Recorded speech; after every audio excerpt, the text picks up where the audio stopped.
This door has a pre-fitted pull handle, already done in the factory for you. On this door, we see it needs a lever handle. We'll go through how to do that now. We're fitting the external handle. The first thing to fit is the square spindle. Once that's in place, move on to the actual lever handle. One key thing about the lever handle is it's got a logo. The logo is always on the top of the handle. That way you know you put it on the right way around. Slide that onto position. We then move on to the security bolts.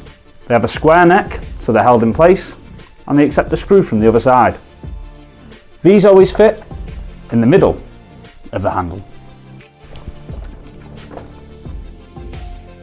You then have two standard bolts. These go through into nutserts, which are pre-fitted. Once they're tight, it's onto the inside handle. Onto the interior handle. Square bar's already fitted.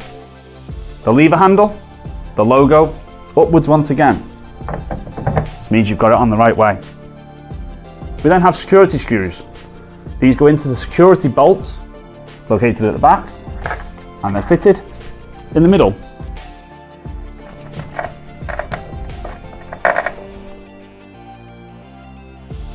You then have the bolts. The bolts go into the nutserts, which are pre-fitted in the factory.